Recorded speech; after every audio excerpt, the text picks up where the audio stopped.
ಭಾಗವಹಿಸುತ್ತಾರೆ. ಜೋರಾಗಿ ಚಪ್ಪಾಳೆ ಮುಖಾಂತರ ಅವರನ್ನ ಗೌರವಿಸಬೇಕು. ಈಗ ಅವ್ರು ಭಾಳ ಮಾತಾಡಂಗಿಲ್ಲ. ನಾಳೆ ಬೆಳಿಗ್ಗೆ ನೀವು ಮತ್ತೆ 1,00,000 ಜನ ಬರೋಕ್ರೆ 5 ನಿಮಿಷ ಮಾತಾಡ್ತಾರ.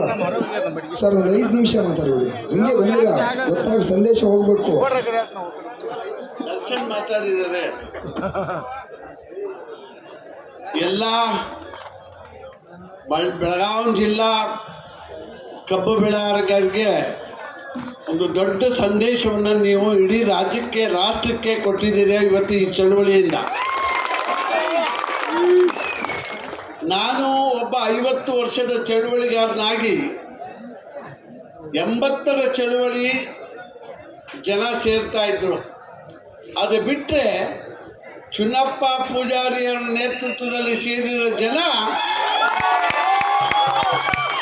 50 ವರ್ಷದ ದಾಖಲೆಯನ್ನು ಮುರಿದುಬಿಟ್ರಿ ನೀವು. ಅದು ದೊಡ್ಡ. ಯಾಕೆಂದರೆ ನನಗೆ ಹುಷಾರಿಲ್ಲ. ನಿಮ್ಮ ಸಭೆಯನ್ನು ದಿನ ನೋಡಿ ನೋಡಿ ನನ್ನ ಕಾಯಿಲೆ ಹೋಗೇ ಬಿಡ್ತು. ನಾನೇ ಬಂದ್ಬಿಟ್ಟೆ. ಯಾಕೆ ಹೇಳ್ತೀನಿ ಅಂದರೆ ಜನಕ್ಕೆ ಅನ್ಯಾಯ ಆದಾಗ ಪ್ರಜಾಪ್ರಭುತ್ವವನ್ನು ರಿಪೇರಿ ಮಾಡೋ ರೀತಿಯಿಂದ ಅದೇ ರೈತನ ಶಕ್ತಿ.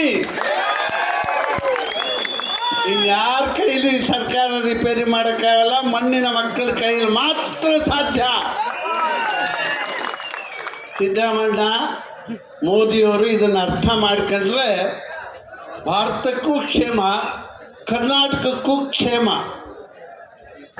ಅನ್ನ ಕೊಡೋ ರೈತ ಬೀದಿ ಮೇಲೆ ಬಂದಾನೆ ಅಂದರೆ, ಈಗಲೂ ಹೇಳ್ತೀನಿ, ನಾನು ನಿನ್ನೆ ನಮ್ಮ HK ಪಾಟೀಲ್ ಮಾತಾಡಿದ ಭಾಷಣನ ಪೂರ್ತಿ ಕೇಳಿಸ್ಕೊಂಡೆ.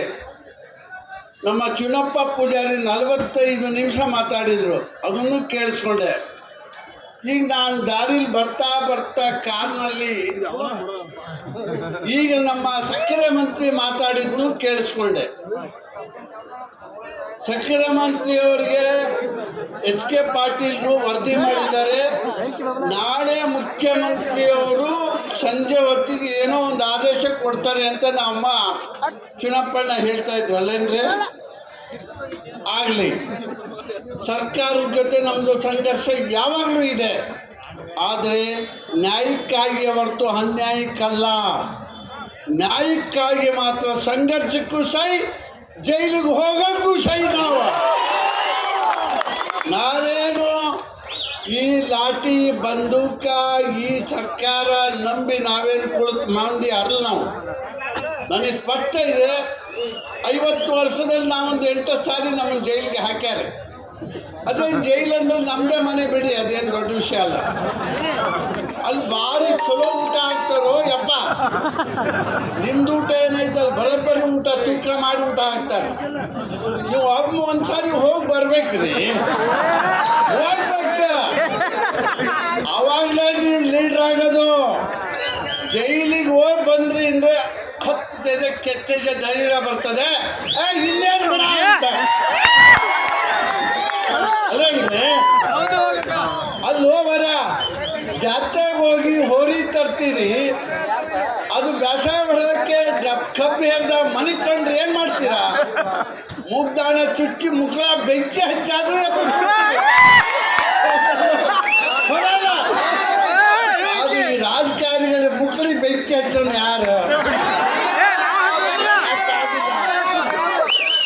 ಯಾಕೆ ಆಗಿಲ್ಲ? ಈಗ ನಿಮ್ಮಂಥ ಹುಡುಗರು ತಯಾರಾಗಿದ್ದೀರಿ. ನಿಮ್ಮ ವಯಸ್ಸಲ್ಲಿ ನಾವು ಅದನ್ನೇ ಮಾಡಿದ್ವಿ. ಏನ ಮಗನೇ ಅಂತಿದ್ವಿ ಮಂತ್ರಿಗೆ. ನಾವೇನು ಹಂಗಿಲ್ಲ. ಗುಂಡ್ರಾಯ ನಮ್ಮನ್ನು ನೋಡೇ ಮಾರಾಯ ಬಾರ್ರು ಅಂತ ಹೇಳಿ ಅವರೇ ಬಾಗಿಲೇ ಬಂದು ಕರ್ಕೊಂಡು ಹೋಗ್ಬಿಡ್ತಿದ್ದ. ಅದಕ್ಕೆ ಸಿದ್ದರಾಮಣ್ಣ ಹೇಳ್ತೀನಿ, ಸಿದ್ದರಾಮಣ್ಣ ರೈತ ಚಳವಳಿ ಶುರುವಾದಾಗ ಮೈಸೂರು ಜಿಲ್ಲೆ ರೈತ ಸಂಘದ ಜಿಲ್ಲಾ ಕಾರ್ಯದರ್ಶಿ ಅವರು, ನಾನು ಶಿವಮೊಗ್ಗ ಜಿಲ್ಲೆಯ ರೈತ ಸಂಘದ ಕಾರ್ಯದರ್ಶಿ. ನಾವಿಬ್ಬರು ಈಗ ಅವರು ಮುಖ್ಯಮಂತ್ರಿ ಆಗಿದ್ದಾರೆ. ನಾವು ಇನ್ನೂ ಚಳುವಳಿ ಮಾಡ್ತಲೇ ಇದ್ದೀನಿ. ಅದಕ್ಕೆ ಸಿದ್ದರಾಮಯ್ಯನಿಗೆ ಹೇಳ್ತೀನಿ, ನೀವು ಜನತಾ ಪರಿವಾರ ಬಿಟ್ಟು ಕಾಂಗ್ರೆಸ್ಗೆ ಹೋಗಿ ಮುಖ್ಯಮಂತ್ರಿ ಹುದ್ದೆ ತಗೊಂಡಿದ್ದೀರಿ. ರೈತ ಚಳುವಳಿಯಲ್ಲಿ ಏನು ಪ್ರಮಾಣ ವಚನ ಸ್ವೀಕಾರ ಮಾಡಿದ್ಯೋ ಅದನ್ನ ಈಗ ಬಗೆಹರಿಸ್ತಾ ಇದ್ರೆ 83ರಲ್ಲಿ 36 ವರ್ಷಗಳ ಕಾಲ ಕರ್ನಾಟಕದಲ್ಲಿ ಕಾಂಗ್ರೆಸ್ ಸರ್ಕಾರವನ್ನು ಒದ್ದಾಚೆಗೆ ಹೋಗಿ ಯಾಕೆನೂ ಆಗಿರಲಿಲ್ಲ. ಜನಸಂಘ ಆಗಲಿ, ಬಿಜೆಪಿ ಆಗಲಿ, ಸಮಾಜವಾದಿ ಪಾರ್ಟಿಗಳು ಯಾರ ಕೈಲೂ ಆಗಿರಲಿಲ್ಲ. ರೈತ ಚಳವಳಿ ಗುಂಡಿಕ್ಕದ ರೈತರ ಸರ್ಕಾರಕ್ಕೆ ಓಟಿಲ್ಲ.